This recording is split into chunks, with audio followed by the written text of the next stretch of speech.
Welcome back to another episode of STEM Installatas. This is your host, Zofia Morales, and I'm here today with the amazing and wonderful Sheila Buswell. Today we're going to talk about 20 years no change, and so she went out and built the darn thing. Sheila is the founder of Buswell Biomedical and the inventor of the UPMO, a device designed to improve safety and dignity in hospitals. Her journey began after a serious injury in the Army and watching her mother face a similar mobility challenge decades later in a rehab hospital. Frustrated by the lack of progress in patient care, Sheila drew on her engineering education as well as her years of work experience to develop a smart, compassionate solution. She advocates for AI as a practical tool in healthcare and is the author of Is This Seat for Me? Welcome, Sheila. I'm so happy to have you here with me today. Thanks, Sophia. I really appreciate that. It's great to be here. Thanks. Tell us a little bit about your backstory because a lot of people are intimidated, if you will, by people who are founders of anything, let alone a biomedical device company that like ups the ante even more. So tell us a little bit about your backstory and what led you into UPMO. Ah, Anybody finding that intimidating just makes me laugh. But in 1995, I graduated from high school with a scholarship. I went to college for 2 years and I lost that scholarship after the first year. I limped along for a year and then I was like, I need to pay for college another way because this isn't working. So I ended up yeah. in the U.S. Army. And while I was on deployment in Bosnia, a generator fell on my foot and crushed it. And I got a medical Oh, discharge, or I received a medical discharge in 2001. And I got a BS in mechanical engineering and a MS in biomedical engineering. And I worked for a lot of great companies in between. And after my injury and my education, 20 years later, my mom fell in Arizona. And because I was available, not because I was the most suited for the job, I went out to Arizona from Missouri uh, and I sat and watched my mom struggle in the similar, if not the exact same ways I had struggled. So tell me about what those struggles specifically were. So Because not all of us have had a foot out of commission. you're considered a mobility concern. You can't do anything without an entourage of healthcare workers, and the size of your entourage is dictated by the size of your person. And my person was significantly smaller at 21 than, well, no, my mom in her 70s was still smaller than I was at 21. But you still need a more than one person. I think Yeah. OSHA says 50 pounds, and a healthy adult does not weigh 50 pounds. No, no, that 50 pounds a person, a 150-pound woman is a three-person job. So I had a entourage of Norwegian nurses because it was a UN peacekeeping mission I was on in Bosnia. Sure. So I had an international force, and there wasn't a lot of women in the military at that time, but there was a lot of women nurses. So I didn't have to wait for those three people. I didn't need three people. Yeah, yeah, but I you've didn't, got to have that convergence of availability. yeah, but it was still a challenge for me. Like to go to the bathroom, specifically going to the bathroom was a huge deal for me. At 21, just having somebody there for something that your whole life conditioned to, I need to do this by myself, or, Yeah, like a exactly. Can private I event. get a little privacy here? So that was my challenge mentally. And then 20 years later, to know that that was still the solution, but there was less healthcare workers. Like my mom had to wait hours. And she went into the rehab facility 110 pounds, but she left 99 with a bunch of infections and stuff. Oh And no. mostly that was just based off the fact that it's not because they're ill-intentioned, there's just not enough of them. Yeah. So, We had a case in the news here in Louisiana just this week that they're bringing this healthcare worker up on charges because she was using one of these lifts and she was using it by herself and something went sideways and this person hit the floor and died. And they're bringing her up on attempted murder charges or negligent homicide or something like this. Because she was the only one there. She wasn't supposed to be using the lift by herself, but what are you supposed to do? And so, Right. And yeah, it's a oh terrible my God, my situation. heart goes out to these people. Because Yeah, yeah, what are you supposed to do? Like, exactly. All right, well, you're back. Where were we? I was just saying that, like, when I was watching my mom struggle, my first impulse was to burn the place to the ground. I'm not an arson. My second impulse, I'm not proud of this, but I was just to strike out at the people who are readily available, and those are the healthcare workers that were trying to Right. help. Right, who are doing their darndest with not enough hands and not enough And training and not enough equipment. Yeah, yeah, and I don't think most people, I didn't at that time have the empathy, but now I've realized it's a systemic problem. So, my first job out of college was automating at Anheuser-Busch, and they foresaw a shortage of brewers. But the brewers were aging and they didn't want to move hoses from point A to point B. So they figured out how to automate different brewing processes with different things, like different control systems and different valving. So my whole thing was like watching my mom specifically. I was like, this is a issue that needs to be automated. This yeah, task is very labor intensive, and the lifts that are available are not easy to use yeah, and they're humiliating. That patient who probably, I don't know the ins and outs, but I'm like most people, you know, by the time the healthcare worker, if they're stretched thin, they get to that patient, it's an emergency situation. yes. If it's I not, I had to go 25 minutes ago. Now I really gotta go. yeah. Yeah, And oh my gosh, so many accidents occur in hospitals because my mom used to say more hurry, less speed because you don't secure things the correct way if you're hurrying up. right. And that's true in every job, but definitely in a healthcare scenario, it's life or death sometimes. And you don't think it's going to be, you've been going, patients especially think, oh, I've been going to the bath. We're going to use that example. I've been going Yeah, to the bathroom my whole life. They're not thinking about the fact that they broke their hip, they're on pain medicine, they're on pain thinner, yeah. they're on blood Blood thinners now. thinners, they're unsteady, they're Yeah. disoriented sometimes. Yeah. So they end up waiting, and then there's a lot of accidents when they don't wait. So, yeah, it's upsetting, and a lot of healthcare workers get injured. A lot of patients have to wait, and they get injured.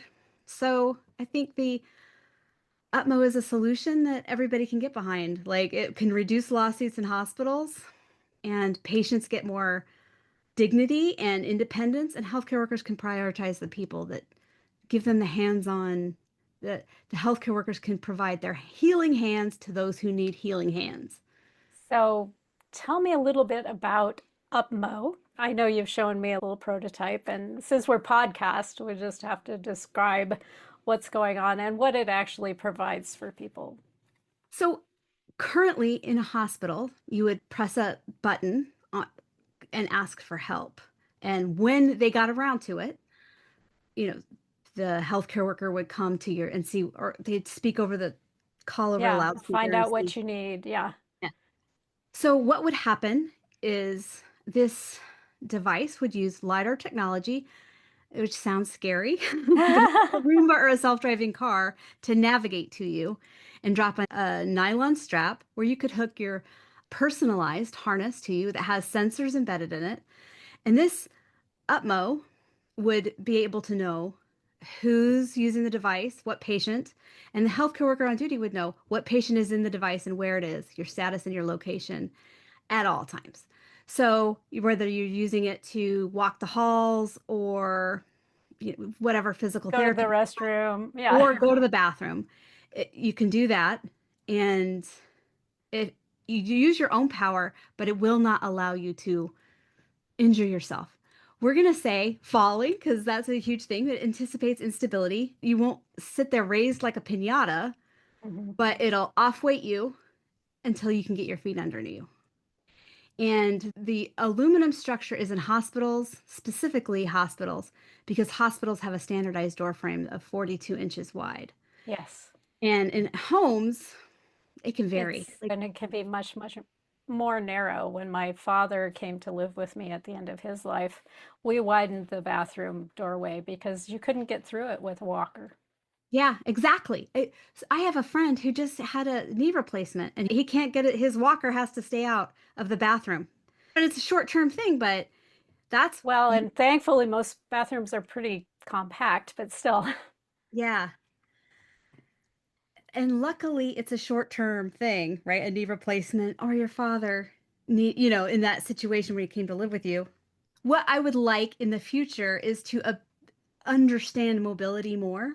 Yeah. So we know if somebody's unstable and know what causes them to. We know right now that most people fall getting up from the toilet, not going to the bathroom, but on the return trip. Yes. I'm making an analogy, but it's like most people get injured on the way down from Everest, not on the way up. Yeah, And because they're not as concerned, right? You've yes. conquered the big thing. Now it's all downhill from here. And mentally, you've been sitting there thinking about, oh, you need to achieve this goal. You don't, and you think about going, but you don't think about getting back. Yeah. Well, Your my whatever. my dad gave me all kinds of trouble because I put handles on the toilet. Little armrests so you could push yourself up and had something to grip onto. He's Well, like, "Oh, that's I don't need that," but boy did he use them. so that's the thing. I think we were talking before about how like people don't like to admit when there's something wrong, or they're not aware of it. If it's a systemic issue, maybe I hate to say it like this, it's statistics that say this is when you're rendered unstable, and this is Where the handholds might be, problems happen. Yeah. yeah, handholds might help. You'd So have one more option. I think that kind of stuff matters. And so that's where long term, I think we'd like to be able to use that information in the home setting to make people ultimately, if somebody's unstable in their house, we'd like to quantify that. Yeah, exactly. But right now, the focus is we can use the UPMO to allow them to conduct the activities of daily living, like toileting, independently without an entourage or Yes, without waiting for hours. Because, exactly. Or doing that walk around the ward in the hospital. I know I've been through several surgeries with my mother, and they're like, okay, we need you to get you up and moving. And yeah, it takes like four people to get her up out of the bed and wheel all the devices around. And yeah, it's insane. when I started making the machine learning library, I mean, the upward mobility doesn't have a machine learning like control system now, but we know it's feasible because of this preliminary work that was done. But a lady who had a knee replacement, the day she had her knee replacement, she had two people helping her, two healthcare workers helping her. She still fell. Oh, wow. Yeah. And it took a month before she knew if she'd have to have her knee replacement replaced. Oh, no. So, I mean, this isn't just for old people, but it would affect and help old people the most. Because I think that they deteriorate faster at a faster rate. And I think that the more and the sooner you load things, the physical therapists, our chief medical officer is an occupational therapist. And, that's their credo is like the more you can do for yourself, the better. And this would Yeah. facilitate that and allow you to safely, Not injure yourself as yeah, you're not make doing it that. worse. Yeah, exactly. Because one of the things that I noticed with dad is he'd be fine, he'd be fine, he'd be fine, and then suddenly he wouldn't be. And you need to be ready for that moment where he's not. Yep. It's hard to anticipate. That Yeah. is true. I did a lot of research because this is a worldwide problem, but in Canada, specifically in Canada, because they have different rules as far as what can be, but they have a video, and people would just fall. There wouldn't be any precipitating cause that would be evident, but Yeah, it's not like they tripped on the edge of the rug or anything like that. It right. just, there you are. So the upward mobility, UPMO, will prevent that. You won't hang there like a piñata, but you won't fall and hit your head or whatever, die. Exactly. We don't want a subsequent injury. I know with mom, as I said, several surgeries, and one was a pin in her leg. And the thing that the surgeon told me when he came out for the giving you the post-op instructions and all this. He's like, she absolutely must not put any weight on this foot for 6 to 8 weeks. No weight. And especially don't let her fall down. And it's like, oh, well, I wish I had known that sooner, but let me get on Amazon overnight and make sure we have the things that we need to make this a practical reality. I just, in my mind, bathing, going to the bath, like all those things, there's no way. Like if anything happens, it's natural instinct to put your foot down or Yeah, to, yeah, exactly. And so I got like a swivel stool that went in the bathtub so that she could swivel in and out because you obviously aren't going to be able to step over anything, and I put in like a shower hand adapter so, you could rinse yourself down because you're not going to be getting up and out of like a full bath, which is what she wants to do, but you're going to have to suck it up for 8 weeks. And yeah, it was an interesting set of challenges to negotiate, especially with an opinionated person yep. who has her way she wants to do it. But we got her there. So we are up on our first break already. And I really want to dig into like the business side of this because you have taken on a big venture creating a medical device. And so I want to get into some of the nuts and bolts of that with you because I know my listeners will be absolutely fascinated because I'm sure some of them are out there going, I've got an idea for a device too. And so let's find out what that was like when we get back from the break. How does that sound? That sounds great, Sophia. All right, hang with us. We'll be right back. Oh, check it out, the wolf here. Tech is ours and we show no fear. No fear. No fear. No fear. Thanks for hanging in with us through the break. This is Zofia Morales. I am back with the amazing and wonderful Sheila Buswell, founder of Buswell Biomedical. Biomedical. Buswell Biomedical. There we go. So you had this idea for something that can help people be independently mobile even in the hospital setting, where traditionally it's just like throw more hands at the situation. We don't know what we don't know until we're into it. What were some of the things that you didn't know that you now know about developing a biomedical device? So I don't have the entrepreneur, I didn't at the time have the entrepreneurship spirit. Like my plan at the time was just go work for who's ever developing a device similar to this. But my journey was first to do that investigation, and I found out, oh, no one's working on this. And Gap in the then, marketplace. yeah. So then I gave myself a pep talk. If not now, then when? If not you, then who? And I think that's a very difficult conversation because I had to like think practically, like, how's my healthcare going to be solved? Hmm. And because of that generator that fell in my medical discharge, I was able, that was going to be covered. And I think it matters that sort of stuff, like Yeah. that sort of stuff helped me to form the company and move forward. So it took a full year from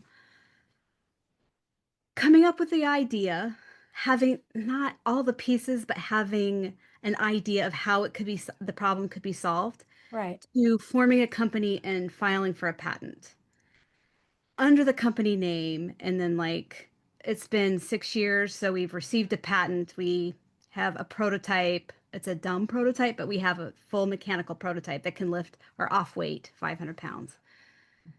Yeah, we need venture funding for the development of the machine learning library and the control system and integration. Okay. And let's talk about some of the practical, tactical behind that because there is the path that we have in our mind and the time frame we have in our mind when we go into something like this, where it's like, oh, well, I should be able to get something working within 18 months or 2 years or whatever is in your head, right? And then there's like reality. How did those stack up for you? Well, I think the pandemic and there was a subsequent materials issue, like Shortage. specifically aluminum went nuts. because the alloying element was molybdenum was mined in one place and everything was, I don't know. I'm sure COVID, the pandemic affected a lot of people in a lot of different ways. But for me, it affected my business in that we went into a survival mode. And then afterwards, we were hit with the logistics and material properties problems. Yep. It took us a while to get a prototype, not because we didn't have a mechanical design, but because there was times where you just couldn't get the aluminum we needed, or there was just so much volatility in the market, which I didn't anticipate needing again, like once we had the prototype, but here we are again. There's this uncertainty, and it's good to have that, I guess. It made us more resilient, I think, as a company. There isn't a silver bullet. I think there was a lot of being scrappy and figuring stuff out. I don't think you can be prepared for everything that's going to come your way. As an entrepreneur, it's just being able to roll with the punches, and sometimes that looks different. Yeah. So, Yeah, exactly. What did you learn about the process of getting approved for a medical device? What were the surprises there?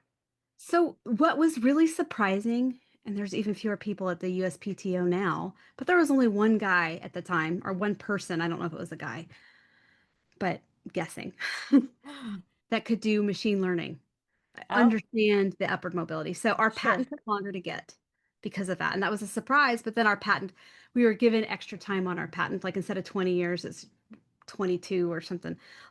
They gave us that time back in the Which viability is of our patent, which is nice. Yeah. which is nice. However, it would have been more meaningful up front to have that patent to be like That's viability. yeah, credibility and authority when you're asking for an investment, for Yes. example. Yes. So that was something I didn't foresee. And I was honestly surprised by when I would talk about artificial intelligence, machine learning, the pushback I received. Like Let's define some terms here. What is the difference between AI and machine learning? How related are they? How different are they? artificial intelligence or AI is just like a big umbrella term that includes large language models, which is a subset, a Which huge is subset, like your GPTs. Yeah. yeah, that most people are familiar with. Machine learning, which is what the upward mobility sensors provide, is a logic that learns over time based off of a huge library. That's like Siri. I was familiar with that with machining tools, like a Mhm. Swiss milling machine. You know, if there was a program that said, okay, if this many turns with this type of material and this type of cutting tool will wear at this rate. So you'd know when that tool would need to be replaced. Right. When do you need to change the bit? Yes. Yeah. And in a weird way, that's how my mind went to, okay, this is when somebody's unstable. So the sensor, it gets more complicated than that, but that's very simply. But it's artificial intelligence is this huge, I don't want to say it's a huge, but it's an umbrella term. Right. And under that umbrella is these different areas. Yeah. But These more specific functions. yes. Yeah. And now people think, not, and I'm speaking very generally, people, but large language models, or they think digital health tech, digital health records. Well, that's not what I do. I was contacted literally this week about, oh, Buswell Biomedical does digital health records. What are your thoughts? I'm like, why do you No. think that? No, it doesn't. Where did you get that from? So it's very easily, but it's also a weird communication that I had to communicate better about how artificial intelligence isn't evil and how, the differences in it. Yeah. Because people, even in 2025, people think Terminator, not Big Hero 6. They Yeah. think of how it can be an evil sentient being that starts World War III, not how a squishy device could help you in a situation be Yeah. more than you are physically at the moment. Exactly. Exactly. That's kind of a Hollywood thing in a lot of ways, right? And It is a Hollywood thing, the and it's evil Terminator makes for a great series. And in fact, they made how many? yeah, and that's exactly what I was going to say. It's a very good movie because it changed how pop culture like influenced how real science is perceived. And both good or bad, it can't be denied, right? Like it is what it is. So Yeah, it people, definitely touched something in the zeitgeist. I think about like the self-driving car sort of situation. Is that kind of more analogous to what you're trying to do here? so that is a component. That's like I likened it to a Roomba before, Hmm. but the LiDAR technology would be used when a person calls for help and the upward mobility navigates to their bedside. They would use the same technology. It's called LiDAR as the self-driving cars. Yeah. And it's different, but it's the same. I mean, it's the Right. same technology, but it's obviously a different A application. very different application. Yeah. But instead of not hitting people in a crosswalk, we're talking about navigating a busy hospital Hallway. Yeah. With hallway. carts on this side and people on that side and coming and Yeah. going. Yeah. Yeah. It'll be a fun challenge for sure. Yes. And then beyond that, I mean, that's just getting it to the bedside. Beyond that, it has to be able to respond to, interact with the patient who's using it. Yeah. So in the harness that I talked about being customized to each patient, it's not just the physical, like the waistline and the height has to be like it has to fit on the person, but it has these inertial measurement units that can tell, okay, the acceleration and the gyroscopic activity and the magnemometer. And Yeah, it because uses, we're maintaining balance here. yeah, Yes. in each of the, and it's in motion. This is normal for me compared to, or the Normal patient. for I the walk guy with a, down the road. Yeah. Zofia, I walk with a limp. So it's going to measure my motion different than your motion, right? But what's Yeah. normal for me is not going to be normal for you, but it's going to compare my motion and what's normal for me to this library that it has. And when it deems unstable, it, and when I say it stabilizes you, it doesn't like like little kids when they're learning how to walk and you're helping them, right? They Yeah. stumble, pick them up so they don't fall down. That's what the upward mobility is. It's this aluminum structure that raises people up so they can get their feet under them. It's not like Yeah. And just you're not this hanging there whole like a kind pinata. of, yeah, stabilizes you a minute while you're getting there. Yeah. Yeah. And then lowers you back down or not, or Depending on if the feet went under you or not. notifies the healthcare worker of your status and Mhm. your location. So the healthcare worker would know what help you need and where to send it. If you Yeah. need more Yeah. than stabilization. Exactly. And then the device would go back, you would move under your own power when you could, not, Yeah. and then it goes charges itself. That's great. That sounds like a hospital administrator's wet dream right there. I would like to think so, yeah. Yeah, yeah, yeah. Because ideally, optimally, it's better to have your patients up and mobile.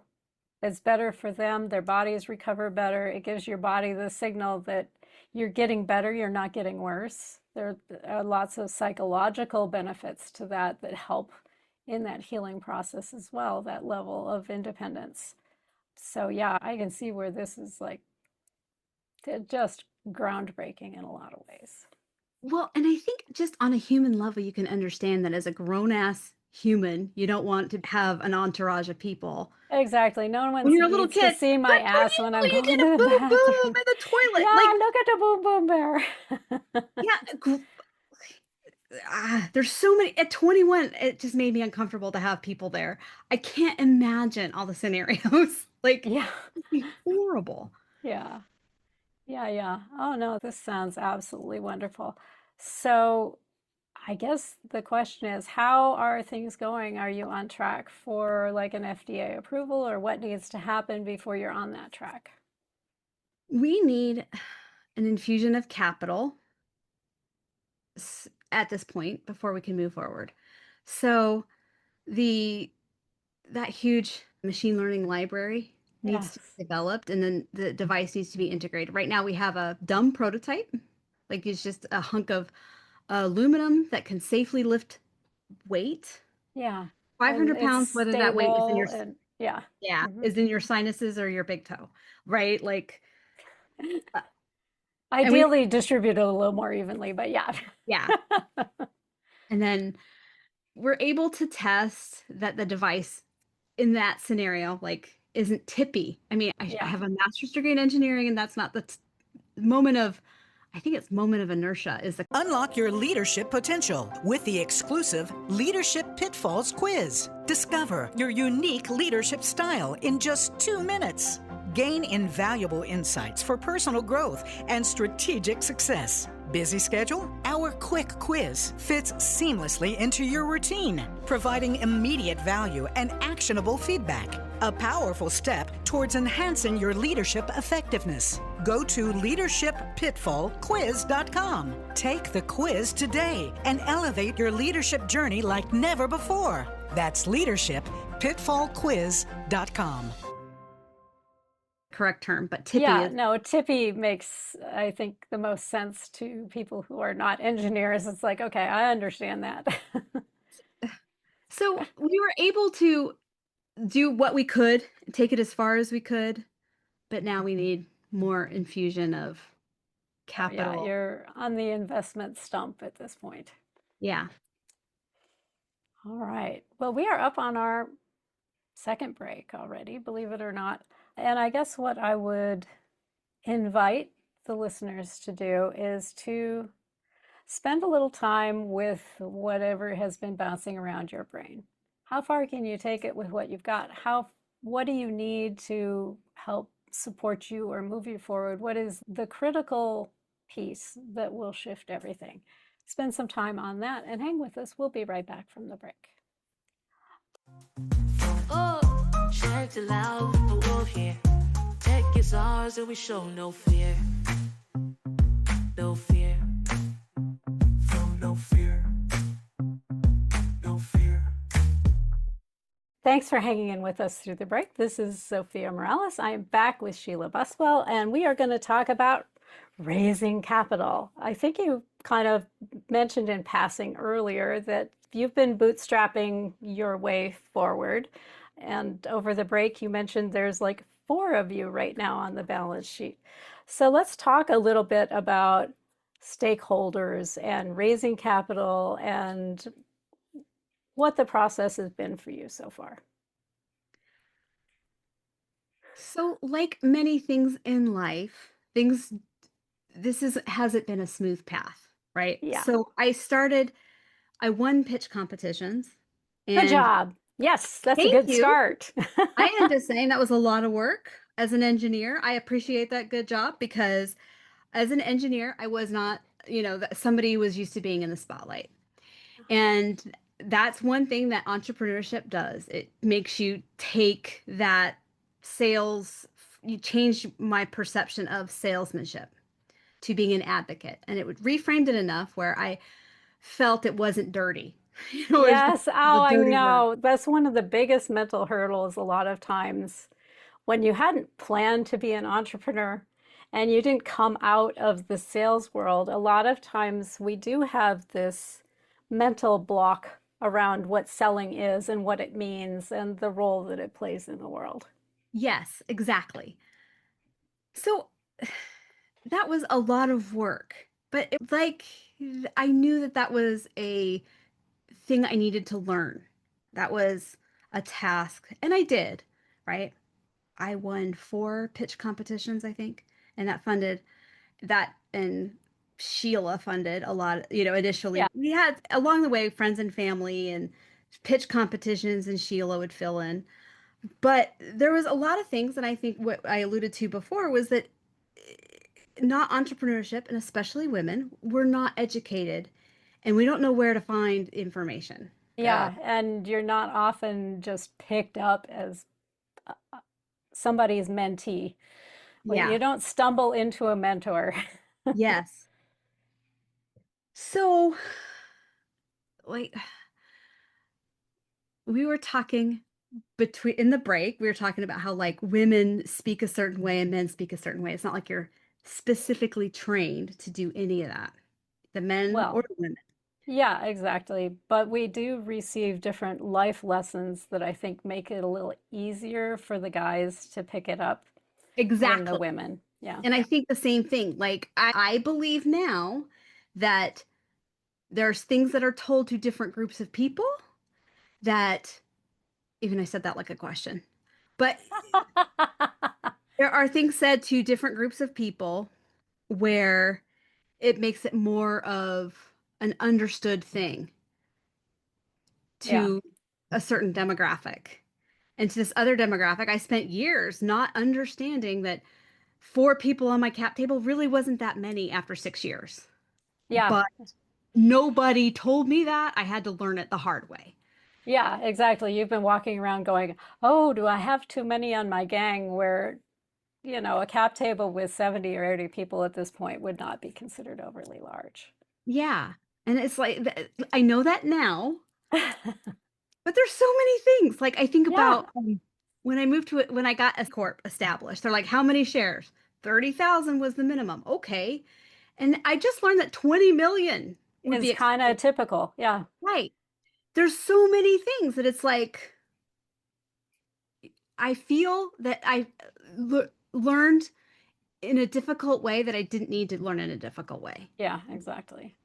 Well, So, and the good news with cap tables is there are ways to fix that. yeah, a very painless way, but it Yeah. would have been easier had I gone Had into. you known up front, exactly.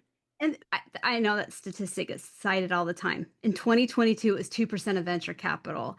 And today it's Went to much women better. founded It's organizations. doubled. It's 44% of women get venture capital money investment, 4% of women-led companies. Yes, hooray for the doubling. Boo for the fact that we're over half of the Yeah. people who start companies and we're getting 4%. Yeah, I don't know how to say this exactly, but I do think that it would be great if it was, if it wasn't kept track of. If it was like there's so many justices on the Supreme Court and X number is, like it wasn't divvied up. How many women on the Supreme Court is enough? How many men on the Supreme? Whatever. Like, I just think it's important to have entrepreneurship be just entrepreneurship. It's hard for everybody. Let's make yeah. it equally hard. Let's getting venture capital is not easy these days. So let's make it equally difficult for everybody. Yeah, well, and I don't think it's a conscious thing. I think it's an evidence of unconscious bias. And the job you're trying to do when you're landing capital is you're trying to present a vision that this person will buy into with the understanding that there is this larger future coming, which means you need credibility, you need authority, you need to build trust with them. And psychologically, as humans, we build those things more easily with people that we identify closely with. So And you it is, in some ways, what it is. I totally agree with you. I think even if you are free from bias Yeah, and you're like taking the individual on the case by case basis, you're still going to be influenced by the things they were not taught. yeah. I was not taught until now. I did not know that 30,000 was not sufficient of the, Number of shares with the C Corp, yes, yeah. And I exactly. didn't know that four people was not too many or whatever. I didn't know the number that was too many was in the hundreds.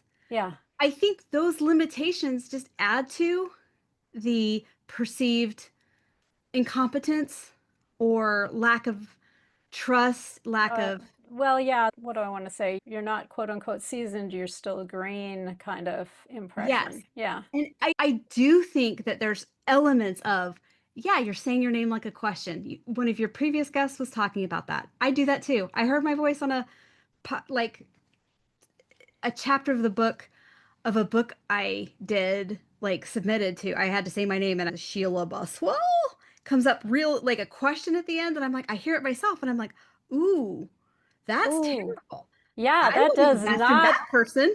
And exactly, that does not promote confidence.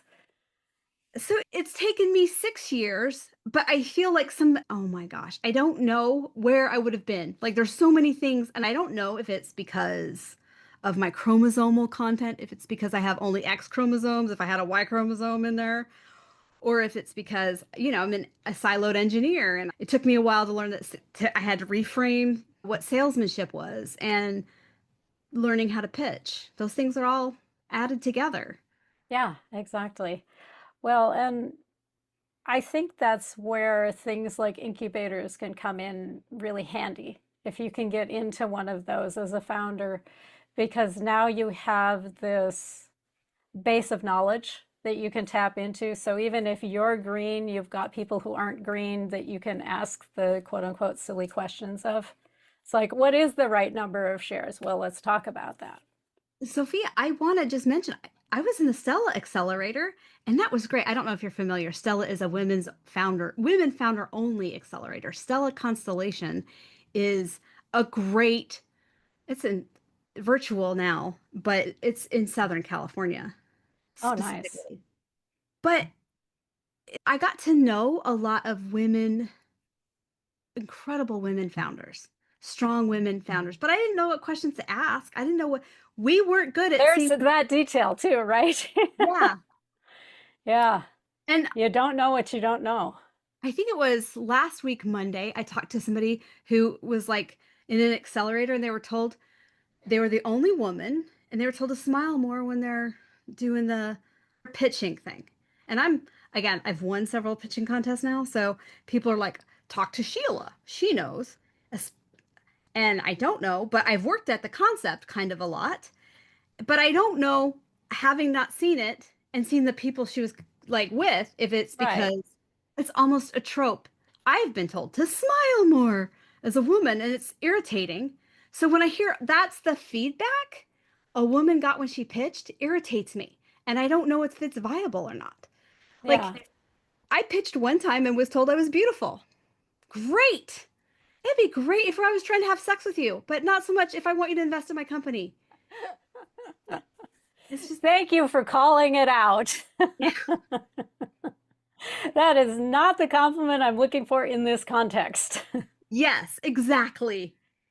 Yeah, yeah. Well, and Probably a there's better way to say it than, the way I did. exactly. Well, and there's always this sweet spot you're trying to hit, right? And women, in some ways, have been presented with a false dichotomy in many places. It's like, well, you need to make a choice, is kind of how it gets framed. Do you want to be nice and likable, or do you want to be strong and effective and respected or feared or whatever the other adjective is that you want to put on the other end of that? And when it's all said and done, you don't really have to choose. You can be both things. But it is a balance you have to strike, because that is what I want to say, a mental construct that we have in our minds as human beings. And while there are many things we can change about the world, we're the only ones in charge of our minds.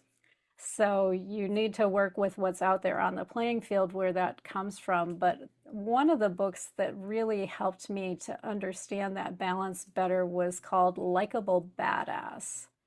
And it's about what are some of the behaviors and the things that you show that bring you into that category of likable badass, where you get the respect, but people don't hate your guts and call you a bee behind your back all the time, or even to your face. And one of the things that I liked about it was the woman who wrote that book tells this story in there about being the poster child for resting bitch face. She's one of these people, it's like she's going through life, it's fine, there's nothing going wrong, there's nothing going amazing, it's just a neutral kind of day. And people would stop her and go, are you all right? What's happening with you? That kind of thing. And she's like, I don't understand why everybody's so concerned with my mood. And then a colleague sent her a link without anything else in the email, just a link to an article on resting bitch face. And she's like, oh, that's what it is. And so she has learned not to smile more, because that's not her natural mode. That's not what happens with her face. But she brings humor into her interactions to compensate for the fact that she has resting bitch face. It is what it is.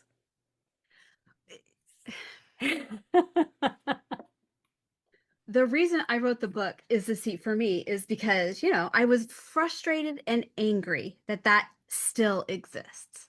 Yeah. My personal thing is that when you play a role to fit in, like let's say when I started my first engineering job, it was after I was in the military and whatever. Yeah, So somebody told me to not be so girly, and I'm like, I don't even know what that means. But they didn't know anything about me, right? Like, yeah, my coworker doesn't know my history or whatever. But and as I'm talking to you, I'm wearing a pink. What? It's just weird, and it's like yeah. I feel like if you play a role, you're going to feel like an imposter. But Well, if you, and the whole point of her story is don't play the role, just amp up or amplify the things that are you, that work for you, that bring you into that likability sphere. And in her yes, case, it was not going to be smile more because that was not going to fix her problem. because if you have, honestly, there's been times when I like that idea Yeah. because when I smile when I don't want to, it came out like a grimace, like Yeah. Everyone in breathing the through my room teeth. knows you don't want to. Right. And that's more scary and more uncomfortable to look at. Yeah. And if a smile doesn't reach the eyes, it freaks me out. Well, that's how you know it's a real smile, when it reaches the eyes. And so I guess what I would submit if someone has been out there telling you, oh, you need to smile more when you pitch, read Likeable Badass, because there are other alternatives that can make you more approachable and more connectable if you're not one of these people who just lights up like Sally Sunshine.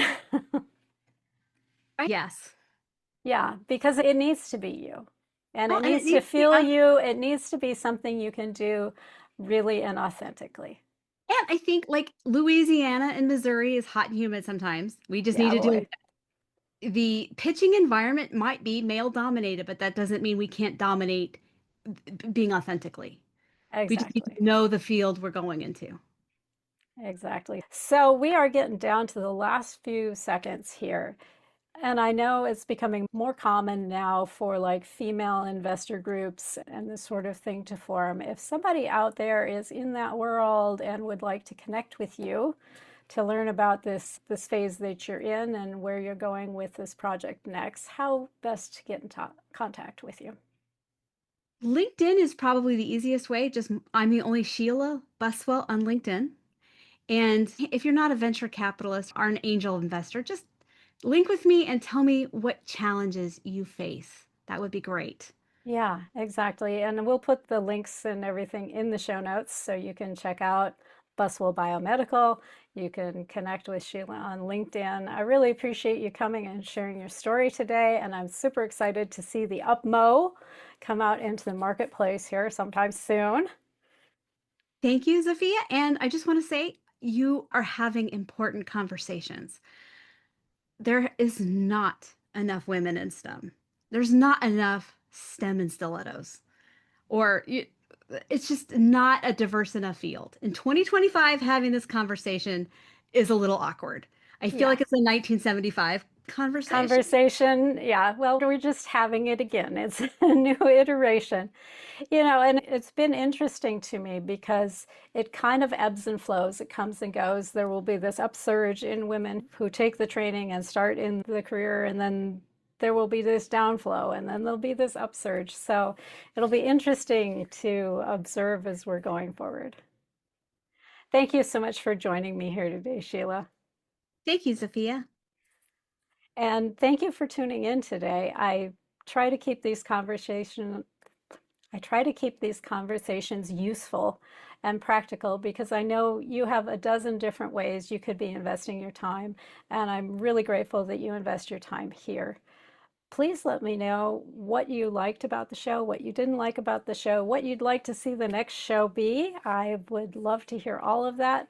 I can be reached at Zofia, Zofia, at steminstilettos.com. And until next week, go out, be bold, be beautiful, and be authentically you.